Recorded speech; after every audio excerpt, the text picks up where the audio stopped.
Wait for It by Naomi. As soon as Navi woke up in the morning, he sprang out of bed and ran down the hall. He wanted to check on his wheatgrass seeds.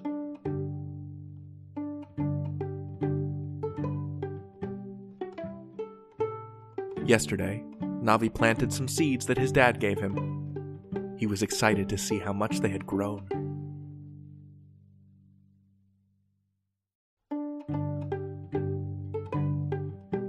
I wonder how tall my grass is going to be, Navi thought to himself.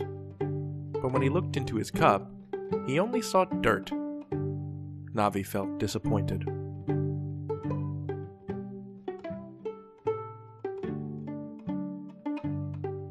Navi looked at the bag of seeds and read the information on the back. It said, "Soak the seeds in water for 8 hours, then plant the seeds." "I did that," Navi said.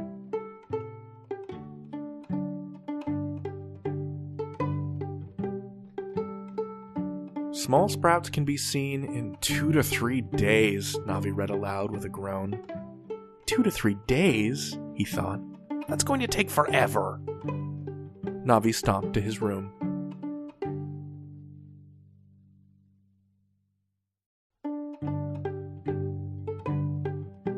Navi's dad came to ask him what was wrong. "The seeds you gave me are going to take 2 to 3 days to grow," Navi complained. "That's not too long, Navi," his dad said. "Remember what we talked about the last time you had to wait for something?"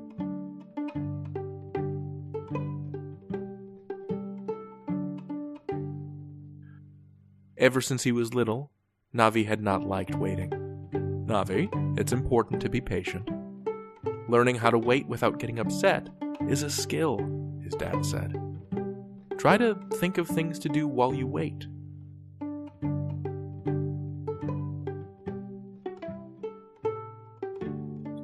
Navi sighed impatiently, but he began making a list anyway. He brainstormed different things he could do while he waited for his seeds to grow.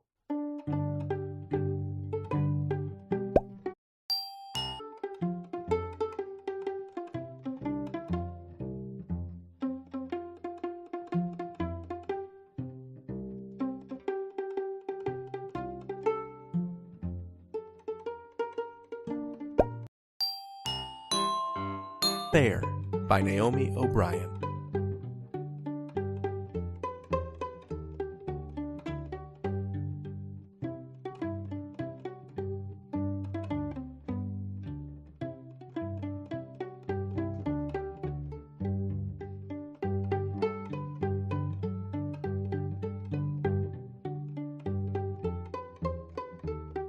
Mike and his classmates were working on their art projects at school.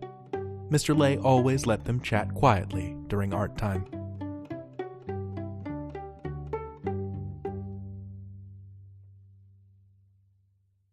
While Mike was painting, he noticed a new student, Chris, in class was wearing headphones while they worked.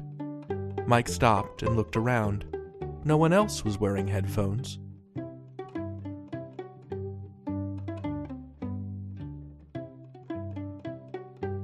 "Hey," Mike whispered to the kids at his table. "Did you notice that the new kid gets to wear headphones, but no one else does?" The students looked around to see what Mike was talking about. "That doesn't seem fair," Taylor said with a frown.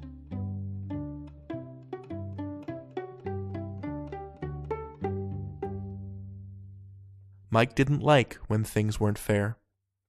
"Mr. Lay, Chris has headphones on," Mike said. "I know, Mike. Thank you," Mr. Lay replied. "Chris needs those."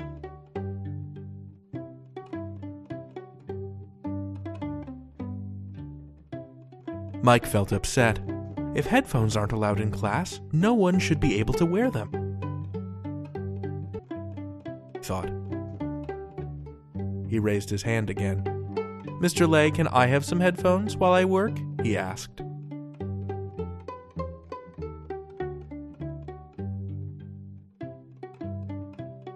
"I could see about getting you a pair," Mr. Lay replied.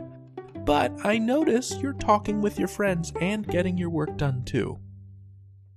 If you had headphones on, it would be harder to hear your friends." Why don't you think about it a little more before we get you some, Mr. Lay suggested.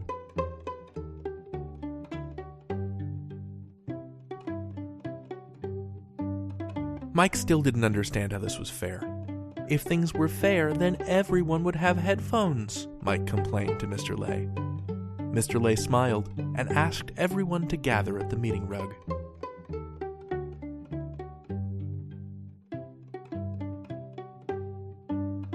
This morning, my son scraped his knee, so I gave him a Band-Aid. That's fair, right? Mr. Lay asked. Yes, the students answered.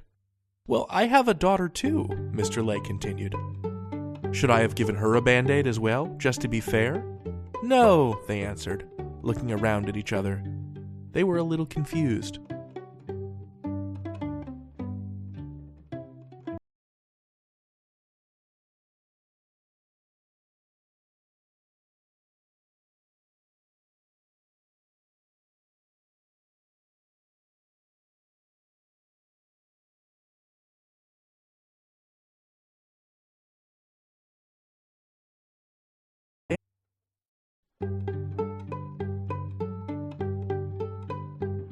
Mike went back to his painting.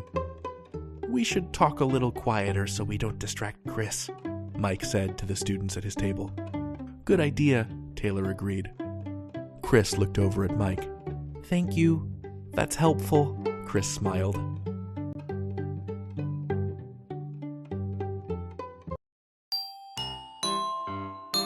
Her very own skateboard. She was all aglow about having it, but she was worried too. It's so beautiful, Rhea said. I don't want it to get all scratched up.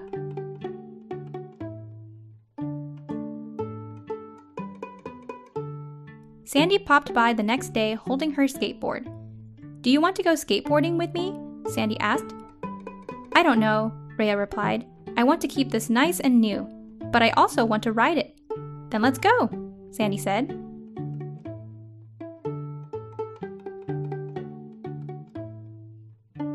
First, we need our safety gear to protect ourselves, Rhea told Sandy. They both put on their knee pads. Then they pulled on their elbow pads, wrist guards, and helmets. I'm ready to go, Sandy exclaimed. I think I am too, Rhea said.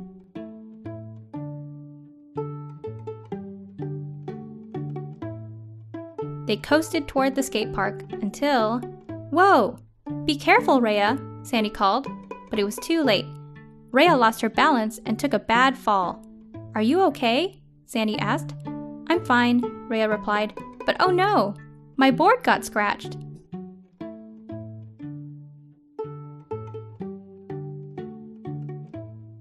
Rhea groaned. My board looks old and worn out now. I don't think so, said Sandy. I think it looks even better. You do? Rhea asked. Yes, it looks like the volcano is erupting, Sandy told her.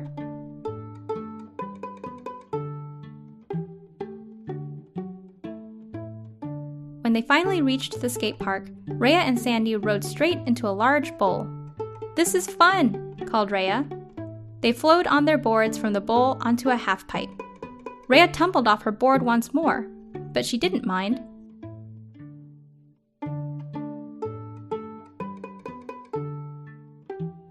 At the end of the day, Rhea's skateboard had some more scratches on it. Look, the scratch is from when we tried to do an ollie. Doesn't it look like ocean waves crashing? She told Sandy. Yeah, it's the coolest skateboard ever, Sandy agreed.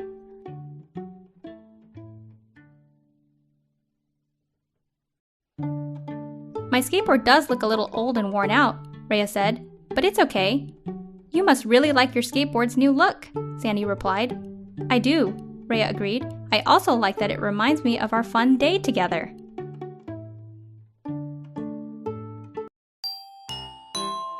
It was Peck's birthday, and Sandy made a cake for his surprise party that afternoon. She put it on the picnic table next to the fruit and juice, then went back inside to get decorations and balloons. When she came back outside, though, the cake had disappeared.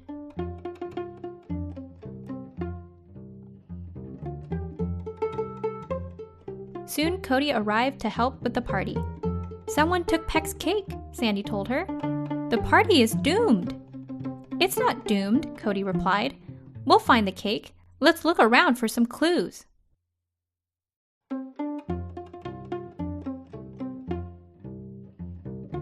Look, someone was chewing seeds, Sandy called.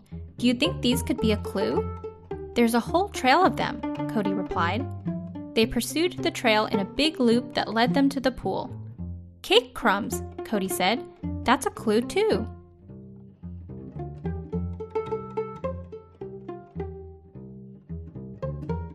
Now we have 2 clues, Sandy said. Those crumbs make another trail, Cody added. Let's follow them.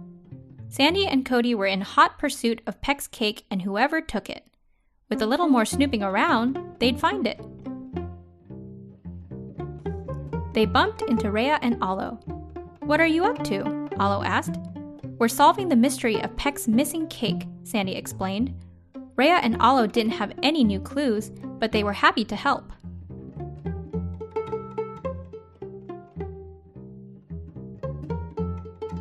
The trail of crumbs continued until it stopped short. Oof, Sandy exclaimed.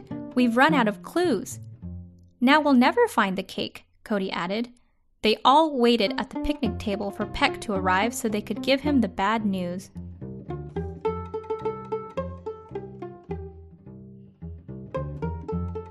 What's everyone doing? Peck asked. Someone took your surprise birthday cake, Sandy sighed. We tried to rescue it, but...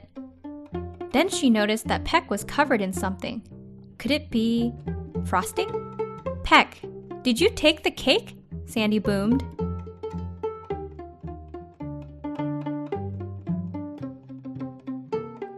I did, Peck admitted. It was so cool that the cake had my name on it, so I flew in and took it.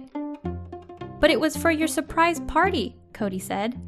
Well, I didn't know that, Peck argued, but I still saved some to share with all of you.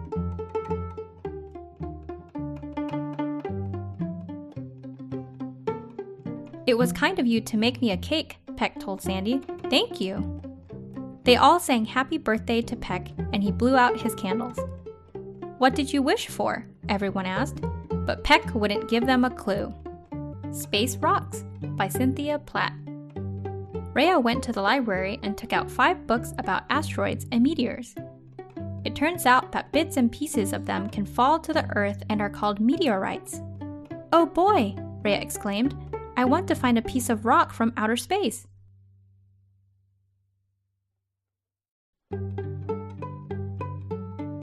Sandy and Peck agreed to join her on a hunt for space rocks. Look for dark rocks lying on top of the soil, Rhea explained. Meteorites are heavy and might have metal in them. Then let's bring a magnet, Sandy said.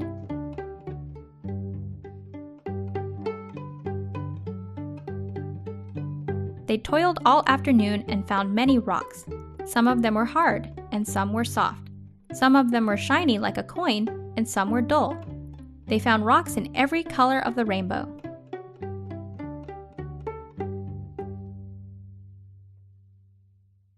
But not one space rock. They were all feeling disappointed and even a little bit annoyed they hadn't found anything. Maybe we should go home, said Sandy. Or maybe we need a different strategy, Peck suggested. I'll try to spot space rocks from above.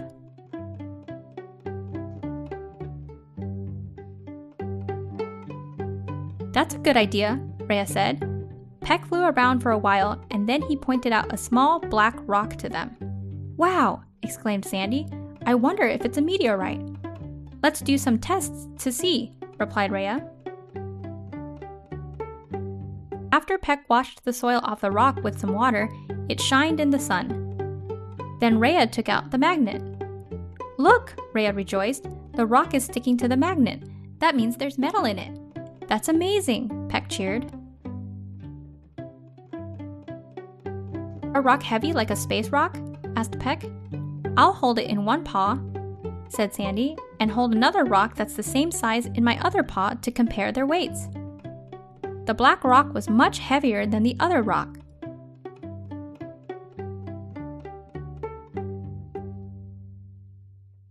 They were overjoyed.